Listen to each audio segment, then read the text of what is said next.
बिस्मिल्लाहिर्रहमानिर्रहीम, अस्सलाम वालेकुम। जियो न्यूज़ पर आप देख रहे हैं आपस की बात और मैं हूं मुनीब फारूक। के मोन्टाज देखने के बाद आपको अंदाज़ा हो गया होगा कि सियासी टेम्परेचर किस कदर ऊपर जा चुका है। ऑपोजिशन इकट्ठी है, ये 11 से 12 जमातें अपनी जगह मौजूद हैं और इनका ये कहना है, अभी मौलाना फजल रहमान साहब को आपने सुना, कि इस हुकूमत को दिसंबर नहीं देखने दिया जाएगा। It does ring a bell somewhere because ऐसे क्लेम्स ऐसी बातें माजी में भी होती रही हैं। बहुत कोशिश की जाती रही है कि अवामी ज़ोर पर, जलसों के ज़ोर पर या लॉन्ग मार्च या धरने के ज़ोर पर हुकूमतों को गिराया जाए। इसकी एक चेकर्ड हिस्ट्री है हमारे मुल्क के अंदर। लेकिन इस अपोजिशन का कहना यह है कि सबसे बड़ा मसला अवाम का है। अवाम महंगाई के हाथों, पुअर गवर्नेंस के हाथों ख्वार हो रहे हैं और उसी के लिए तमाम अपोजिशन पार्टीज इकट्ठी हुई हैं और हुकूमत के खिलाफ सरापा एहतजाज हैं। जबकि हुकूमत क्या कह रही है, हुकूमत का मौक़िफ़ क्या है, उसकी सबसे बेहतरीन तर्जुमानी मेरे ख्याल में साहब ही करते हैं। आज क्या फरमा रहे थे, जरा सुन लेते हैं। जो करना है आपने कर लें, लेकिन एक बात याद रखें, सारी जिंदगी ये याद रखना, अब नून लीग की पाकिस्तान में कोई सियासत नहीं। मैंने ये कहा कि 31 दिसंबर से पहले झाड़ू फिर जाएगा और 20 फरवरी तक सारी सूरत हाल नॉर्मल हो जाएगी और मार्च में सेनेट के इलेक्शन होंगे अल्लाह के हुक्म से। और जो अहबाब और काबिल एहतराम लोग ये कह रहे हैं कि हम जा रहे हैं, हम कहीं नहीं जा रहे। ये मफाद परस्तों का एक ऐसा टोला है जो हर वो फैसला चाहता है जो उनके खानदान के हक में जाए। इसी तरह अपोजिशन होती है। जब हम धरने पे थे 126 दिन, हम कह रहे थे जुम्मे को जा रहे हैं। अच्छा, ये जमा तो निकल गया ना, मौलवी साहब मसरूफ थे, सोमवार को जा रहे हैं। जब हम अपोजिशन में होते हैं हम भी ये कहते हैं अगला महीना नहीं देखना इन्होंने, लेकिन 126 दिन हम बैठे रहे।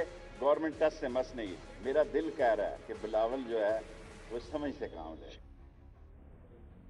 शेख रशीद साहब का ये कहना है कि बिलावल साहब समझ से काम लेंगे, साथ छोड़ देंगे बाकी पॉलिटिकल पार्टीज़ का। लेकिन असल में हालात क्या है, इसका अंदाज़ा आज के प्रोग्राम में हम कोशिश करेंगे जानने का। लेकिन इंटरेस्टिंग बात यह है कि जब से ये हुकूमत आई है, और अगर आप ये कहें from the very beginning, Imran Khan साहब का एक मौक़िफ़ रहा है। अपोजिशन उनके ख्याल में होगी, इकट्ठी हुई और आज इकट्ठी है। और इमरान खान साहब का ख्याल ये रहा है कि क्योंकि इस अपोजिशन का मफाद एक है, ये NRO चाहते हैं, अपने केसेस से छुटकारा चाहते हैं, लिहाजा ये सब इकट्ठे होकर इमरान खान साहब की हुकूमत के मुखालिफ हो जाएंगे और हो गए हैं। इमरान खान साहब ने कहा कि ये जब भी एहतजाज करना चाहें, धरने करना चाहें या कुछ और भी करना चाहें तो हुकूमत इनको बहुत कुछ प्रोवाइड करेगी। इमरान खान साहब क्या कहते रहे, जरा सुन लेते हैं। जितना मर्जी आप शोर मचा लें, जो मर्जी करें, सड़कों पर निकले, बल्कि अगर धरना देना तो हम आपको कंटेनर देंगे। धरना देने के लिए शर्त ये होगी, कंटेनर हम देंगे, हम आपको खाने भी पहुंचाएंगे, हम आपके लिए नोट भी भेज देंगे। आप धरना करें, हम आपकी सपोर्ट करेंगे पूरी। टी चौक आपके सामने है, कंटेनर हम देंगे आपको। फिर से इनको कहना चाहता हूं, जो मर्जी आपने करना करें, आपने धरना करना है, मैं आपको कंटेनर दूंगा, उसमें धरना भी कर लें। आपने जलसे जुलूस करने हैं, वो कीमे के नान के बगैर आपके लोग नहीं निकलते। हम शायद तहरीक इंसाफ के वर्कर ही भेज दें थोड़े से, ताकि आपके जलसे थोड़े से बड़े हो जाएं। जो मर्जी करना है करें, आपको पैसा वापस करना पड़ेगा। इमरान खान साहब का ये मौक़िफ़ रहा है कि आपको पैसा वापस करने पड़ेगा, छूट नहीं मिलेगी किसी हवाले से भी। लेकिन दिलचस्प बात यह है कि जहां पर अपोजिशन की तरफ से कहा जा रहा है कि ये हुकूमत दिसंबर नहीं देख पाएगी बल्कि जनवरी तक नहीं जाएगी, ये मरीम नवाज शरीफ साहबा का कहना है। वहीं जनाब फवाद चौधरी साहब क्या फरमा रहे हैं, ये भी देख लीजिए। जनवरी से पहले हुकूमत गिर जाएगी फवाद साहब? जनवरी से पहले मियाँ साहब वापस आ जाएंगे इंशाल्लाह। हुकूमत जो है वो, मियाँ साहब कैसे वापस आए? मियाँ साहब की एक्सट्रेडिशन जो है वो आज उनकी मुलाकात हुई है शाह महमूद कुरैशी साहब की ब्रिटिश एम्बेसडर से। उसके बाद मुलाकातों से थोड़ी वो बंदा वापस कर दें? नहीं करेंगे। क्यों करें? देखिए ना, नवाज शरीफ साहब के केस जो है वो मुख्तलिफ है, कन्विक्टेड है ना, वो ये कॉन्विक्टेड है और यहाँ वहाँ पे अदालत का हुक्म है। इसलिए इसको बरतानिया के लिए रखना मुश्किल होगा नवाज शरीफ साहब। वो नवाज शरीफ साहब वापस आएंगे दिसंबर या जनवरी में, या ये हुकूमत जाएगी? बड़ा टफ सा सवाल है दोनों तरफ से और इसके हवाले से ज़रूर आज के प्रोग्राम में बात करेंगे। लेकिन सबसे पहले आपको गुजरांवाला लिए चलते हैं, जहां पर हम ये जानने की कोशिश करेंगे कि वहां हो क्या रहा है। क्योंकि इस वक्त पाकिस्तान के अंदर अगर कोई जगह सियासी हब है जहां पर सबसे ज़्यादा पॉलिटिकल डेवलपमेंट हो रही है या सबसे ज़्यादा पॉलिटिकल एक्टिविटी हो रही है तो वो शहर गुजरांवाला है। वहां पर अपोजिशन पीडीएम के बैनर तले एक बहुत बड़ा जलसा मुनक्किद करने की ख्वाह है 16 अक्टूबर के लिए। अपोजिशन के क्या मसाइल हैं, अपोजिशन का जज्बा, राना सनाउल्लाह साहब हमारे साथ मौजूद हैं, वहां पर उनके पास चलते हैं। राना साहब बहुत शुक्रिया आपका। सबसे पहले राना साहब ये बता दीजिए कि आपको अंदाजा क्या लगता है कि जिन मसाइल का जिक्र ऑपोजिशन की तरफ से किया गया है, चाहे आपकी तरफ से किया जाए या पीपल्स पार्टी की जानिब से, कितना बड़ा क्राउड इकट्ठा कर पाएगी ऑपोजिशन? 11-12 जमातें हैं, कितना सक्सेसफुल जलसा हो पाएगा आपका? देखें, जो हालात नज़र आ रहे हैं और जिस तरह से आवाम में इस हुकूमत के ख़िलाफ़ नफ़रत है और जिस तरह से लोग पुरजोश हैं और जिस तरह से लोग अपने जज्बात का इजहार कर रहे हैं, तो मेरी जो सियासी असेसमेंट है और जो मैं अंदाज़ा कर सकता हूँ, तो मैं समझता हूँ कि ये ना सिर्फ गुजरांवाला की तारीख़ में बल्कि ये पंजाब और पाकिस्तान की तारीख़ में अनप्रेसिडेंटेड जो है ये जलसा होगा। और न सिर्फ गुजरांवाला जो है वो अक्सरियत से गुजरांवाला ज़िला से लोग जो है वो जलसागाह का रुख करेंगे, बल्कि जो अतराफ़ के अज़ला हैं जिसमें सरगोदा, फैसलाबाद, शेखुपुरा, लाहौर, सियालकोट, वहाँ से मैं समझता हूँ कि शायद आने वाले लोगों की तादाद उस तादाद के बराबर हो जाए जो लोग गुजरांवाला से निकलेंगे या उससे बढ़ जाए। तो यही वो वजह है कि गवर्नमेंट जो है उसके हाथ पांव फूल गए हैं, क्योंकि इनके पास भी इंटेलिजेंस रिपोर्ट्स तो होती हैं। तो इन्होंने अब हर वो हरबा जिसको गैदरिंग को या जलसे को कंट्रोल करने के लिए या तादाद को कम करने के लिए रवा रखा जा सकता है, तो हर वो घटिया हथकंडा जो है ये अपना रहे हैं। डोर नॉकिंग हो रही है, तमाम लोगों के जो है वो घरों पे ये छापे मार रहे हैं। उसके बाद जो हमारी कॉर्नर मीटिंग जो जलसों की सूरत इख्तियार कर गई थी, वो वहाँ पे पुलिस चली जाती है। वहाँ पे जो है वो अगर कोई वहाँ पे कुर्सियों का या दूसरा सामान मुहैया करता है, उसको जो है वो जाके धमकियाँ देते हैं कि जी आप ये सामान मुहैया ना करें। ट्रांसपोर्ट को बुला के जो है वो कंप्लीट कोशिश की जा रही है कि हमें ट्रांसपोर्ट जो है वो ना मिले। ठीक है। और फिर जो एसओपी है कोरोना की, उसके पर्चे पिछले 6 माह तो उन्होंने दिए नहीं है, तो अब धड़ाधड़ जो है वो उसकी एफआईआर काट रहे हैं। बट राना साहब, और उसमें नामालूम लोगों को लिख रहे हैं। ये जो आप कोरोना का जिक्र, अब ये देखिए, ये तो सियासत से बालातर है, लेकिन एक अभी भी थ्रेट तो मौजूद है पाकिस्तान के अंदर सेकंड वेव का, हो भी सकता है। ये एसओपीज़ को कैसे यकीनी बनाएंगे आप खुद कह रहे हैं एक बहुत बड़ी तादाद होगी, लोग एहतियात नहीं करते आमतौर पे, उसके लिए आपके मुंतजमीन की जानिब से, आपकी जानिब से क्या एसओपी होगा? आप कैसे इंश्योर करेंगे ये सब? हम इन एसओपीज़ को उसी तरह से इंश्योर करेंगे जिस तरह से इमरान खान नियाज़ी साहब ने जो है वो कन्वेंशन सेंटर में कोई 2,500-3 हज़ार के इज्तिमा को बज़ाहिर तो उन्होंने कन्वेंशन सेंटर में खिताब किया, लेकिन ख़ुद वहाँ भी कंटेनर पे चढ़े हुए थे और उन्होंने एक ऐसी स्पीच वहाँ पे की जो किसी वज़ीर आज़म के शान शान हो नहीं सकती।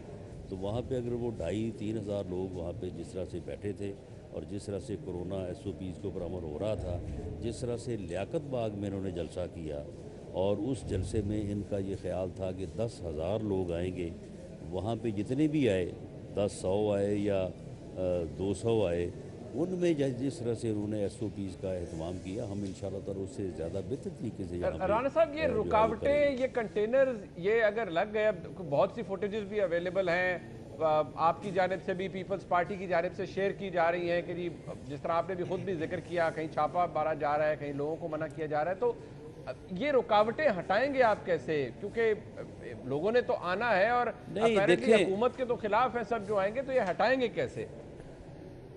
देखें, इसमें अब देखें ये जो जिस किस्म देखें हम ये पुरअमन एहतजाज करने जा रहे हैं, ये इस एहतजाज में तशद्दुद का या वायलेंस का जो है कोई मरहला बहुत आगे जाके कोई दिसंबर जनवरी तक जो है वो आ सके तो आ सके, या मैं नहीं कह सकता कि आएगा या नहीं आएगा, लेकिन फ़िलहाल मैं मुकम्मल ज़िम्मेदारी से ये बात कह सकता हूँ कि 16 अक्टूबर का जलसा जो है ये पुरअमन इज्तिमा है, ये आइनी और कानूनी इज्तिमा है। हमने किसी बंदे को ये नहीं वो अपने साथ जो है वो झंडे के अलावा भी कोई चीज़ लेके आए। हमने हर जगह पे लोगों को पुरअमन रहने की जो है वो तलकीन की है, डायरेक्शन दी है। लेकिन इसके बावजूद अभी थोड़ी देर पहले हमारे यहाँ यूथ विंग के सदर हैं शुएब भट्ट, वहाँ पे मैंने बुलाया हुआ था यूथ विंग के नौजवानों को मीटिंग के लिए। उसके जो है वो ऑफिस पे रेड किया, वहाँ पे सारा फर्नीचर तोड़ दिया, वहाँ पे सारी कुर्सियाँ तोड़ दी। और अब जब मैं गया हूँ तो वहाँ पे एक एसपी साहब जो है वो प्रिजन वैन लेके और साथ जो है वो 7-8 डाले लेके वहाँ पे जो है वो मौजूद थे। तो ये अब इस किस्म की जब ये हरकतें करेंगे तो फिर इसमें तशद्दुद आ जाएगा। अच्छा। और इसकी तमाम तर जिम्मेदारी जो है इन पे होगी। अब हमने इनको जो है वो 10 दिन पहले दरख्वास्त दी थी कि हमें स्टेडियम में जलसा करने की इजाज़त दें, जहाँ पे इमरान खान साहब ने जलसा किया था, जहाँ से पे मियां नवाज शरीफ साहब ने 2-3 दफ़ा जलसे किए, इन्होंने हमें इजाज़त नहीं दी। अब मजबूरन हम जो है वो जीटी रोड पे जलसा करेंगे। जब जीटी रोड को बंद करेंगे तो फिर ये कहेंगे ये वायलेशन हो रही है। हालांकि कसूर इनका है। आप खुद वजीर कानून पंजाब रहे हैं, आप वकील भी हैं, आपका तजर्बा भी है। ये आपको खदशा है कि आप समेत मुख्तलिफ जो रहनुमा हैं उनकी गिरफ्तारी भी अमल में लाई जा सकती है? क्योंकि नक्शे अमन का तो बहाना बनाया जा सकता है, वो तो कोई भी हुकूमत बना सकती है। देखें, बात ये है कि अगर इन्होंने ये जलसे को फेस करने की हिम्मत अपने में पैदा ना की तो अगर ये फिर पुरअमन जलसा, पुरअमन इज्तिमा नहीं फेस कर सकेंगे तो फिर आप मुझे ये बताएं कि ये गवर्नमेंट कैसे चलाएंगे। ये इस जलसे के अगर आगे लग के दौड़ पड़ेंगे तो फिर इनको किस जगह पे जो है वो जाए पनाह मिलेगी। ये तो फिर इस गवर्नमेंट को मासवाए अपने घर तक दौड़ने और जाने के, और इसको कोई जो है वो रास्ते में जो है वो ठिकाना जो है वो नहीं मिलेगा। जलसा आप मुझे बताएं कि अगर ये जलसा ही नहीं बर्दाश्त कर सकते तो ये तो एहतजाज की बिल्कुल इब्तदाई जो है ये फॉर्म है कि आप एक पुरअमन जो है वो इज्तिमा करते हैं जिसका आइन का आर्टिकल 16 जो है वो आपको आइनी हक देता है। तो फिर उसके बाद तो इनके लिए ठिकाना ही कोई नहीं है। जलसा फिर अगर ये 16 के जलसे को इस तरह का जो है वो ताकत का इस्तेमाल करके कि तमाम लीडरशिप को गिरफ़्तार करके, लोगों को, कारकुनों को गिरफ़्तार करके अगर ये रोकेंगे तो फिर ये 10 दिन बाद हम फिर दोबारा डेट अनाउंस कर देंगे। अच्छा, फिर क्या करेंगे? टुवर्ड्स द एंड तो ये इसी काम में पड़े रहेंगे ना। ठीक। लेकिन मैं ये आपको बता दूं कि अगर ये इस ताकत का इस्तेमाल करते हैं तो शायद इस जलसे के इनेकाद से PDM की तहरीक को, हुकूमत मखालफ तहरीक को फ़ायदा तो पहुँचेगा। यकीनन का एक कामयाब जलसा जो है वो एक कामयाब बुनियाद जो है वो रखेगा।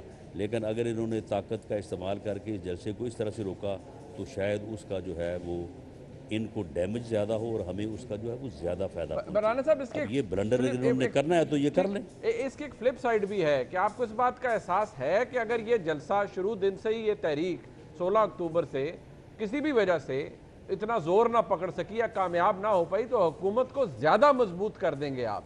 इसके कितने चांसेस हैं कि जलसा कामयाब ना हो पाए? कोई भी वजह हो सकती है उसकी।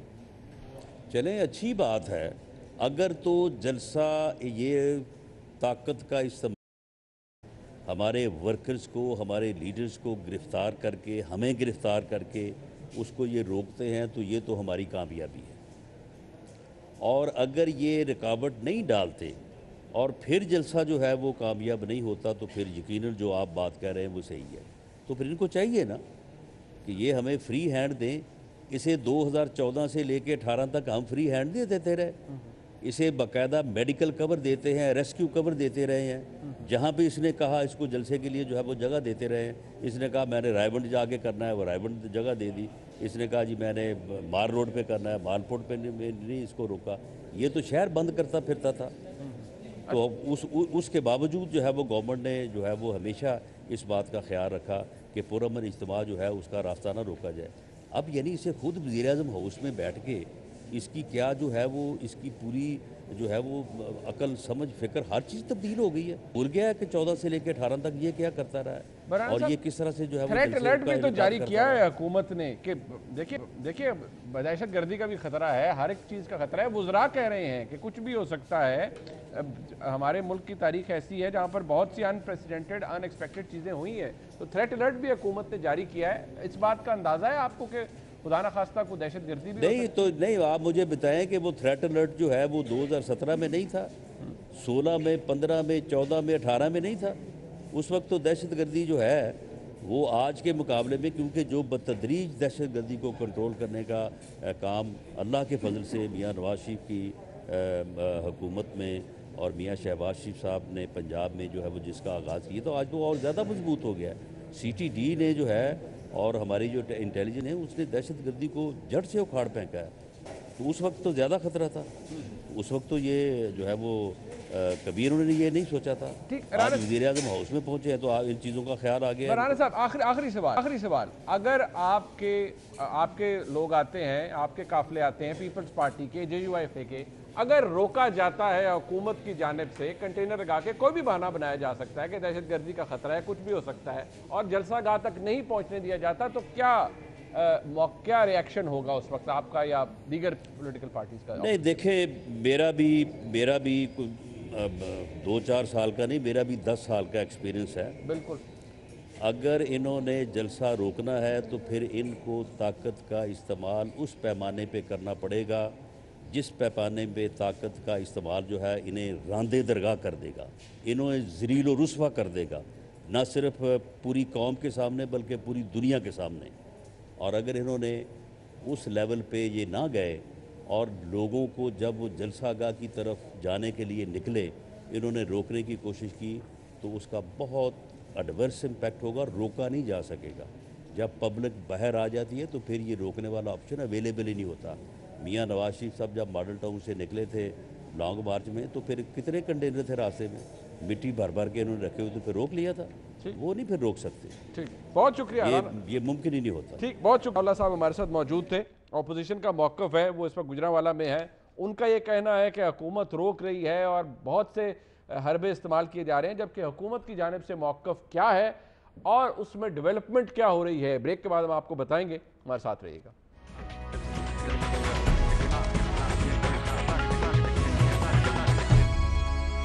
हुकूमत का मौक़िफ़ ज़रूरी है, लेकिन एक्चुअली हो क्या रहा है इस पर भी बात करेंगे। फ़ारूक हबीब साहब ज्वाइन कर रहे हैं हमें हुकूमत की नुमाइंदगी के लिए, MNA है। बहुत शुक्रिया फ़ारूक साहब आपका। हाफिज़ अब्दुल्ला साहब इस्लामाबाद से ज्वाइन कर रहे हैं, JUIFA के मरकज़ी रहनुमा है। बहुत शुक्रिया हाफिज़ साहब आपका। और जनाब दानियाल अजीज़ साहब लाहौर स्टूडियोज़ में मेरे साथ मौजूद हैं, मरकज़ी रहनुमा है पाकिस्तान मुस्लिम लीग नून के।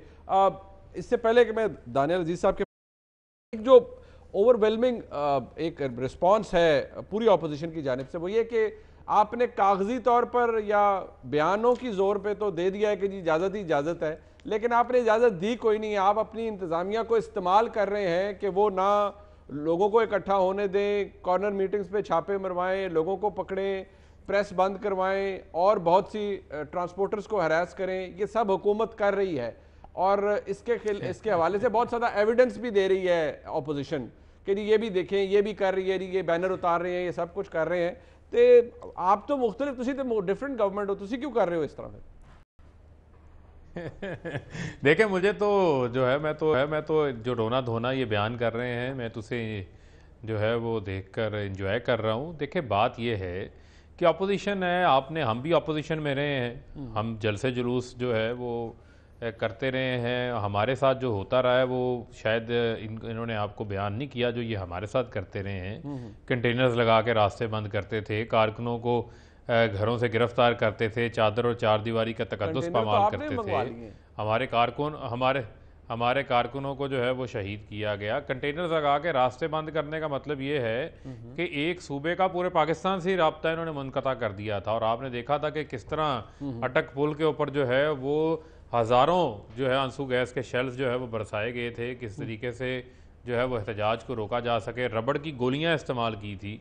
अब मुझे आप बताएं कि यहाँ पर जिस किस्म का ववेला मचाया हुआ है इन्होंने, आप जलसा करना चाहते हैं आप अपना जलसा करें, आपका जलसा गुजरांवाला में है, 100 बिस्मिल्लाह आप करें, आप अपनी जो है वो लोगों के सामने आकर अपना वो इजाजत NRO दे ना, लेने के फरूख लिए, साहब आपने अपनी इजाजत करप्शन दी नहीं बचाने ना। के लिए काम ये करना कहते हैं कि हम देखिए, 10 मेरी दिन एक से मिनट डीसी बात ऑफिस सुने, के बात चक्कर सुने, लगा रहे हैं, जगह का नहीं बताया गया। बात सुने, नहीं नहीं नहीं नहीं, देखें बात सुने, ऐसी बात, लोकल इंतज़ामिया के साथ जो है वो इनका राब्ता वहाँ पर मौजूद है, और हमेशा हमारे साथ भी जब हुआ करता था तो हमारे साथ भी इंतज़ामिया पहले बैठ के कहती थी हमारे साथ इन शराइत के ऊपर आपको जलसा करने की इजाज़त देंगे, उन शराइत को आप दस्तखत करें, साइन करें, जिस हवाले से जो है वो लॉ एंड ऑर्डर के हवाले से होता है, और तमाम पीस होते हैं जो अब बहुत साल से चलते आ रहे हैं, ये बैठ के उनके साथ तय कर लें, ये जलसा कर लें। ये जिनाह स्टेडियम में 35,000 लोग इनको नज़र आ रहा है कि वो भर नहीं सकता, 35,000 लोगों से ला नहीं सकते, ये अब जीटी रोड में करने का खुद बहाना बना रहे हैं, इनसे लोग नहीं जमा हो रहे, लोग इनके जलसे में, लोग इनके जलसे में आना नहीं चाहते, इस वजह से इन्होंने रोना धोना शुरू किया हुआ है, इस वजह से रोना धोना शुरू किया। देखें, हम कहते थे, वो कहते हैं दिया नहीं है। मुनीब एक मिनट, बेशुमार बार ऐसा हुआ, हमने कहा कि हमने डी चौक में जलसा करना है, इन्होंने कहा नहीं आपको इजाज़त नहीं है, आप F9 पार्क में कर लें, हम F9 पार्क में चले गए। अच्छा, हमने कहा कि हमने फलानी जगह में जलसा करना है, इन्होंने कहा नहीं आप परेड ग्राउंड में चले जाएं, हम परेड ग्राउंड में चले गए।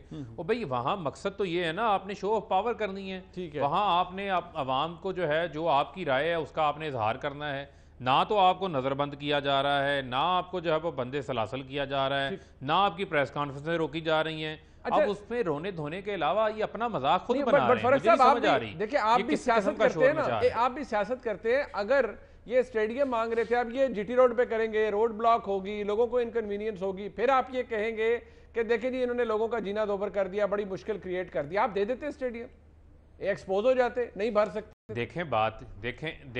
देखें मैंने आपको फिर ये कहा कि ये लोकल इंतज़ामिया के साथ इनके मामलात हैं, ये मामलात इन्होंने वहाँ बैठ के तय करने हैं। और जहाँ तक रही बात आप कह रहे हैं इजाज़त के हवाले से, मैं तो जो इंतज़ामिया है उसने फैसिलिटेट करना ही करना है, उसने हर सूरत फैसिलिटेट करना ही सकता।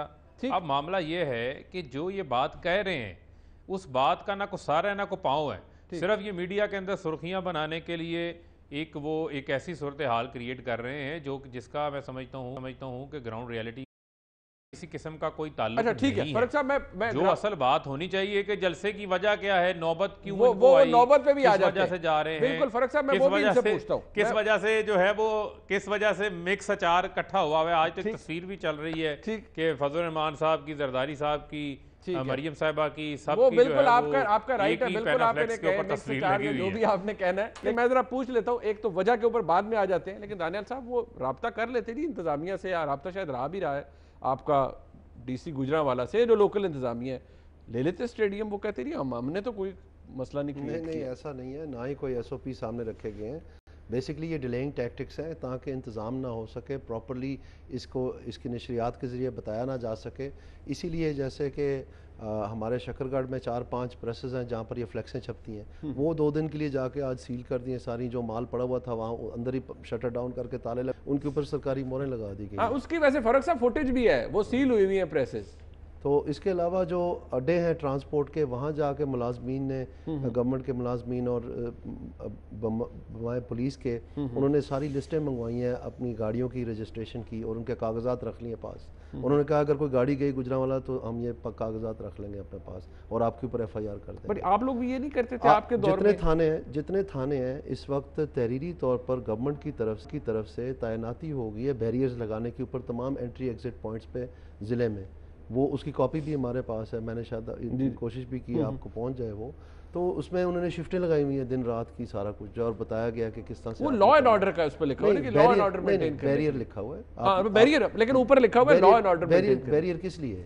बैरियर क्या करता है? स्नैप चेकिंग करते होंगे। बैरियर आपको फराहम करता है रास्ता कि आप जाएं, या रोकता है आपको? वो शायद मेरा मतलब ना करे ना। पाकिस्तान है माशाल्लाह, और माशाल्लाह जमहूरियत है। ये रियासत मदीना में ये प्रेसों को ताले लगते थे।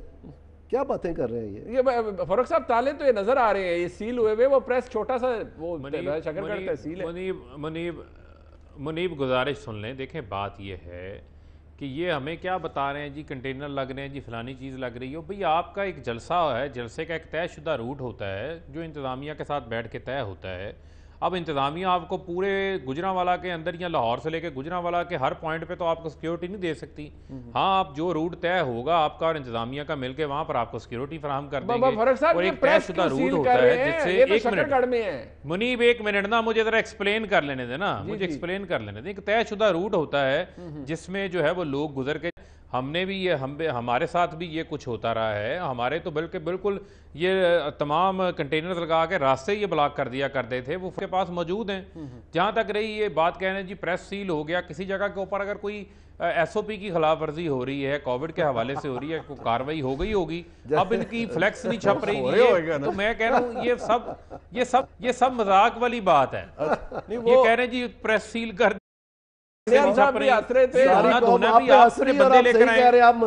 असल मसला ये है कि लोग नहीं निकल रहे इनसे। अच्छा यार, असल मसला लोग नहीं निकल रहे। चले वो तो और नहीं निकल रहे को तो बताएं को 5-7 हज़ार टाइगर हम भेज देते हैं यार, आपका चले जलसा हो जाएगा। फरूख साहब, लोग नहीं निकल ये रहे। पूछ के बता देता हूँ मैं, जरा हाफिज साहब से बोलूं। हाफिज साहब, ये अभी देखें फरूख हबीब साहब ने कहा है, मौलाना भी है, सारे मिक्स अचार है, तो ये अचार कड़वा है या तीखा है हुकूमत के लिए, या हुकूमत को इससे कोई फर्क नहीं? देखिए मुनीब, आपने बिस्मिल्लाहिर्रहमानिर्रहीम आपने सुना होगा, एक है फ्रूट चाट जी, एक है चन्ना चाट, एक है थूक चाट। ये थूक चाट पार्टी है।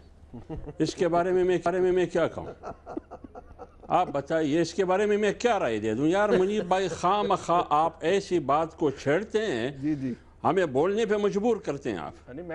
एक बात, दूसरी अभी आप खुद अंदाज़ा लगाइए कि मिक्स अचार है या क्या है। आप ये देखिए ना, आप ये देखिए कि इनकी पार्टी को देखिए, इनकी पार्टी में कौन से लोग हैं? तमाम पार्टियों के जितने भी कचरे हैं वो इनकी पार्टी में जमा हो चुके हैं। अब आप कह सकते हैं कि ये कचरा पार्टी है। इसलिए मुनीब भाई बात ये है, सारे दीदी आप फरमाइए। देखिए, तो आपने एक ऐसी बात छेड़ दी जो मुझे नहीं करना चाहिए था। मैं तो फरूख साहब को करना चाहिए थी। आप तो फॉर्म में आ गए। और फरूख भाई देखिए, फरूख भाई ऐसी बात ना करे। उनके ख्याल में ये है कि हमारे मुंह में ज़बान है, इनके मुंह में ज़बान नहीं है। भाई ज़बान हमारे मुंह में भी है। हम थोड़ा अदब, एहतराम, वक़ार, इज़्ज़त, एहतराम की सियासत करते हैं। हम वो सियासत नहीं करते हैं जो आपने अभी कहा कि 5-6-7 हज़ार बंदे मैं भिजवाता हूँ। बाबा हम जलसा करेंगे। हमारा जलसा रात 12 बजे के बाद नहीं, 12 बजे के बाद जलसा नहीं हुआ करता, वो मुजरा हुआ करता है जो आपने 126 दिन पार्लियामेंट के सामने रखा हुआ था। नहीं, ये तो ना कहीं आप साहब, उसमें बड़े शरीफ लोग भी होंगे, बड़े इज्जतदार लोग भी होंगे। उनके जज्बात मौजूद होंगे। आप वो फुटेज लगाए मुनीब भाई, आप वो फुटेज आम लोगों को दिखाइए जो लड़कियों के साथ, बच्चियों के साथ क्या कुछ होता रहा। और बार बार इनके कप्तान ने नहीं कहा कि ख़वातीन को इत्तेहाद के साथ आपके जियो का सना मिर्जा के साथ लाहौर में क्या हुआ, वो जो ज्यादती हुई उसको किसी लीडरशिप ने सपोर्ट नहीं किया। मैं ये कह रहा हूँ अगर बिल्कुल नहीं जी, वो राइट है, हर प्रोटेस्ट करना हर एक का राइट है। अगर फर्ज करे हुकूमत खौफजदा नहीं है, हुकूमत आवाज बाख्ता नहीं है, हुकूमत बुकलाहट का शिकार नहीं है अपोजिशन की जलसे से, मुझे इस बात का जवाब दीजिए कि जैसे ही APC हुई, APC के फौरन के खिलाफ नेब की नोटिस की बातें हो रही है। APC के फौरन खिलाफ शहबाज शरीफ को गिरफ्तार किया जाता है। APC के फौरन खिलाफ बगावत के मुकदमे दर्ज किए जाते हैं। मुनीब भाई, मैं एक सवाल करता हूं फरूख भाई से, आपके तवसुत से, आपकी पूरी पार्टी PTI की तमाम स्पोक्समैन, तमाम पार्टी मियाँ नवाज शरीफ साहब जो है वो इश्तिहारी है और मफरूर है। मैं इनसे ये पूछना चाहता हूं कि शादरा थाने में जिस हीरे ने FIR किया, क्या वो हीरा मफरूर नहीं है?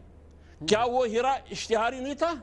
क्या उस हीरे के खिलाफ उसी शादरे थाने में FIR था? वो वांटेड था पुलिस को। और बगावत का मुकदमा किसके खिलाफ किया गया? सरदार वो जो हमारे आज़ाद कश्मीर के वजीर आजम है उनके खिलाफ, शायद खाकान के खिलाफ, 43 लोगों के खिलाफ। बिल्कुल बात तो ठीक है। हवास बख्तगी नहीं है तो ये बट हाफिज साहब मुझे ये बताएं, हाफिज साहब मुझे इस बात का जवाब दे दें। हाफिज साहब आप पिछले साल भी मौलाना आए थे, उनका इस्तीफा लेके जाएंगे, सब कुछ हो गया, लेकिन कुछ भी नहीं हुआ। हुकूमत अब भी मौजूद है। पीटीआई ने भी तो धरना दिया था ना, 126 दिन बैठे रहेंगे। दानियाल साहब की हुकूमत नहीं गई थी उस धरने से, उस जोर से। कादरी साहब भी आ गए, कुछ भी नहीं हुआ था। अब क्या कर पाएगी पीडीएम? हुकूमत तो नहीं जाएगी। देखिए, हमारे डिमांड है, हमारे अहदाफ है, हमारे मकासद है। हम इस हुकूमत को नाजायज़ हुकूमत समझते हैं। इसके खिलाफ, इस हुकूमत के खात्मे के लिए आप ये समझे ना, ये कोरोना की बात करते हैं मुनीब भाई, ये कोरोना की बात करते हैं। मुझे बताइए, ये हुकूमत तमाम बीमारियों का मजमुआ है, तमाम बीमारियों का मजमुआ है। महंगाई एक बीमारी, अच्छा, बिजली की महंगाई एक बीमारी, आटा दूसरी बीमारी, स्कैंडल, चीनी स्कैंडल तीसरी बीमारी, मकबूजा कश्मीर को फरोख्त करना ये चौथी बीमारी। कितनी बीमारियां मैं आपको कहूं। आज चीनी 55 से जाके 107 रुपए पे किलो मिलता है। इनके खुद डॉक्टर साहब आप लिख के देने के लिए तैयार है कि आप अपने अहदाफ पूरे करके आएंगे, वरना आप सियासत छोड़ दें जो अब इस वक्त आप कर रहे हैं, जो अपोजिशन कर रही है। आप लिख के देंगे पाकिस्तान की अवाम को कि अगर आपके अहदाफ पूरे ना हुए तो आप लोग सियासत से फिर किनारा कशी इख्तियार कर लें? नहीं, ये बात नहीं है। ये अगर आप ये बात करते हैं, ये तारीख में ये मिसालें मौजूद है। जनरल अयूब की हुकूमत इससे मजबूत थी। क्या वो इस्तीफा देने पे मजबूर नहीं हुआ? उस वक्त भी उनके खिलाफ पीडीएम बनी, आज भी पीडीएम है। ठीक है, उस वक्त भी महंगाई का एक नोहा था, आज भी है। तो लिहाजा तारीख में इनकी मिसालें मौजूद है। ठीक है, इनकी हुकूमत नहीं चलेगी, ये नहुसत है, मुल्क पर मुसल्लत है। खुदा के लिए खुदा का खौफ करो, इसको प्रोटेक्ट मत करे इस हुकूमत को। ठीक है, मैं ब्रेक ले लेता हूं, लेकिन एक बात मैं आता हूं दानियाल साहब के पास, फारूक साहब के पास भी जाऊंगा।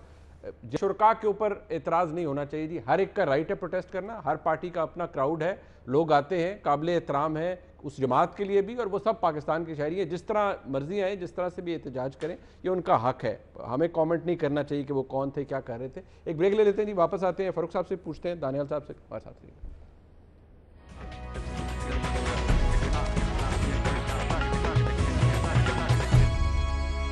मसाइल का मजमूआ है आपकी हुकूमत, फारूक साहब, इससे छुटकारा के अलावा कोई रास्ता नहीं है अपोजिशन के पास, और वो ये छुटकारा लेंगे आपसे। फारूक साहब देखें बात यह है कि ये पहली हुकूमत है जिस हुकूमत के अंदर जो है वो फजलुर रहमान साहब को कश्मीर कमेटी नहीं मिली, उनको उनका हिस्सा नहीं मिला, कोई वजारत नहीं उनको मिली। अवाम ने उनको जो है वो मुस्तरद किया, अवाम ने उनको पार्लियामेंट के अंदर नहीं पहुँचाया। उसके बाद अगर ये कहते हैं कि ये हुकूमत जो है वो गलत तरीके से मुंतखब होके आई है, उसी हुकूमत से, उसी असम्बलियों से फजलुर रहमान साहब जो हैं वो सदारत का वोट लेने पहुंच गए थे। उस वक्त ये असम्बलियाँ जायज़ हो गई थी, उस वक्त इन असम्बलियों के वोट, असम्बलियों के जो अरकान थे उनके वोट जायज़ हो गए थे। और हमें जो है वो अयूब खान के उनके हवाले ना दें। मुशर्रफ का LFO पास करवाने वाले ये थे, वर्दी समेत उसको LFO पास करवा दिया क्योंकि मफादात लगे हुए थे। अब मामला ये है कि इनका जो असल इशू है, जो बुनियादी इशू है, बुनियादी इशू इनका ये है कि इनको ये डर है कि अगर जो है वो हम सड़कों के ऊपर नहीं निकलेंगे तो हमारे करप्शन इतनी की हुई है, लूटमार इतनी की हुई है, NRO हमें कोई नहीं मिल रहा, हमें रास्ता कोई नहीं मिल रहा, हम जेलों के अंदर चले जाएंगे। ये इनका इशू है और इनका इशू कोई नहीं है। देखे ना, एक से एक बढ़ के किसी ने टीटियां लगाई हैं, किसी ने जाली अकाउंट्स बनाए हैं, किसी ने मनी लॉन्ड्रिंग लगाई है, किसी ने इख्तियारात का नाजायज इस्तेमाल किया है। एक मिनट में आता हूँ मुनीब, आता हूँ, उस पर भी आता हूँ। दूसरा मुझे ये बताएं ना, हमें ये कह दिया जी कि आपने जी कश्मीर के ऊपर जी कंप्रोमाइज़ कर लिया। और भाई आज पाकिस्तान जो है वो अक़वाम मुत्तहिदा के अंदर एशिया पैसिफिक के सबसे ज़्यादा वोट लेकर अक़वाम मुत्तहिदा की इंसानी हकूक़ कमीशन का रुकन मुंतखब हुआ है। ये पाकिस्तान की सफारती कामयाबी है। वज़ीर आज़म की जो आलमी दुनिया ने कोशिशों को सराहा है, जिसकी बुनियाद के ऊपर आज हमें ये एजाज़ हासिल हुआ है, वहाँ पर भी कश्मीर का मामला उठाया जाएगा। RSS की बुनियाद वज़ीर आज़म ने बताई, मोदी की इंतहा पसंद सोच दुनिया को वज़ीर आज़म ने बताई। ये कश्मीर कमेटी की चेयरमैनी लेके सवाए इन लोगों ने जो है वो पेज एंड पक्स एंजॉय करने के अलावा इन्होंने क्या किया है? और हमें ये क्या 12 बजे के बाद के जो है वो ताने देते हैं। ये कहते थे जी औरत की हुक्मरानी इस मुल्क में नहीं हो सकती। मरियम साहिबा के साथ खड़े होकर प्रेस कॉन्फ्रेंस भी कर रहे थे। वो अमेरिकन सफ़ीर जो है वो स्कर्ट पहन के बैठी हुई थी, उनको ये कह रहे थे हमें जनाब आप बनाएं जी, वज़ीर आज़म बनाएं, हम आपकी बहुत अच्छी खिदमत करेंगे। तो हमें ये बातें ना बताएं। मैंने किसी के जलसे के शुरका के ऊपर तनकीद नहीं की थी। मेरा राइट है, तमाम पार्टियां जो इकट्ठी हुई हैं उसके ऊपर हमारा मौक़िफ़ है, वो हम बयान कर रहे हैं। लेकिन मैं ये समझता हूँ कि इस मौका के ऊपर जो है हमें इनके ना किसी जलसे से कोई खतरा है, ना हमें खौफ है। इससे पहले भी ये धरना लेकर आए थे। आप बताएं, इनका धरना को रोका गया? इनके धरने के खिलाफ कोई इनके ऊपर जो है वो शेलिंग की गई? इनके कारकुनान को गिरफ्तार करने दिया गया? ये आए, हमने इनको कहा आप पुरअमन प्रोग्राम करें, हुकूमत तामुन करेगी। अब भी हम इनको ये कहते हैं ये अपना पुरअमन प्रोग्राम करना चाहते हैं, ये करें, लेकिन ये नहीं होगा कि आप आएं और आकर आप कहें जी हम रियासत को यरगमाल बनाना चाहते हैं, मतलब जो हम आपने रियासती किया था इदारों के 2014 आईनी में वो इदारों नहीं के हो खिलाफ सकता। हर्जासराई करना चाहते हैं, ठीक है, हम अपनी शिकस्त का रोना धोना चाहते हैं, वो नहीं होगा। ठीक है, यानी कि 2014 वाला काम नहीं होगा। दानियल साहब, ये अहदाफ फिर आपको पता है 26 वो तो लिखे हुए हैं, पर अहदाफ हैं क्या? इस्तीफा लेना वही अहदाफ है जी इवेंचुअली? इसमें जी वाज़े तौर पे मैं आपको बताना चाहता हूँ कि ये जो कौम के साथ गलत बयानी हो रही है और एक बहुत बड़ा काला धोखा हो रहा है कि महंगाई जो है ये गवर्नमेंट के डॉक्यूमेंट्स और गवर्नमेंट के अदारे जिसमें state bank, planning commission, ministry of finance और कंपटीशन कमीशन ऑफ पाकिस्तान, ये तमाम तब बता रहे हैं अपने पॉलिसी डॉक्यूमेंट्स में और अपने मुख्तलिफ ऑन ऑफिशियल स्टेटमेंट्स में, IMF के एग्रीमेंट्स में, वर्ल्ड बैंक के एग्रीमेंट्स में, कि महंगाई जो है वो मॉनेटरी पॉलिसी ज़रिए सराय सूद के ज़रिए की जा रही है। और दूसरी तरफ हमें बताया जा रहा है कि जी ये ज़ख़ीरा अंदोज़ी और ये मुनाफा खोर कर रहे हैं ये सारा कुछ, और ये माफियाज़ हैं और हम इनको पकड़ेंगे, और इंतज़ामिया सारी इनके साथ मिली हुई है, हुकूमत इनकी है। तो ये क्यों झूठ बोला जा रहा है? वजह क्या है? यानी ये स्टेट बैंक ऑफ पाकिस्तान की ये मॉनेटरी पॉलिसी रिपोर्ट है सितंबर की 21 तारीख की, ये बता रहे हैं कि 1.58 ट्रिलियन रुपीज़ पिछले 3 माह में इंजेक्ट किए गए हैं पाकिस्तान की इकॉनमी में। वो इंजेक्शन किधर गया? किसको मिले हैं वो 1.58 ट्रिलियन रुपीज़? उन्हीं को मिले हैं जो इनके साथ आके दावतें खाते रहे कि जनाब आप इन्वेस्टमेंट करें, पाकिस्तान में करें। ये जो रेला है पैसे का, ये जो सुनामी इन्होंने पैसों की फेंकी है मार्केट में, जाहिर बात है प्रोडक्ट्स तो उतनी है तो प्राइस राइज तो होगी, और ये कह रहे हैं कि प्राइस राइज हो रही है और जितनी हुई है मुझसे मुतमिन है। ये प्लानिंग कमीशन का डॉक्यूमेंट है, ये पेज 9 पे है नेशनल प्लान का, ये इनकी गवर्नमेंट का डॉक्यूमेंट है। इसमें इन्होंने हमारा टारगेट है कि हमने 6.5% महंगाई करनी है। तो ये एक तरफ से खुद महंगाई कर रहे हैं, अपने टारगेट बना रहे हैं, पैसे फेंक के उसको बढ़ा रहे हैं। दूसरी तरफ के आपको पता है कि इस वक्त जो फेडरल ब्यूरो ऑफ स्टैटिस्टिक्स है उन्होंने कहा है कि 15.67% रूरल फूड इन्फ्लेशन हो गई है, देहातों में फूड इन्फ्लेशन 15% से। अगर आप समझे कि 20,000 रुपये आपकी तनख्वाह है और आप 2,40,000 रुपये साल में कमाते हैं, तो 16% अगर आप लगाएं तो वो तकरीबन 40,000 रुपया बनता है।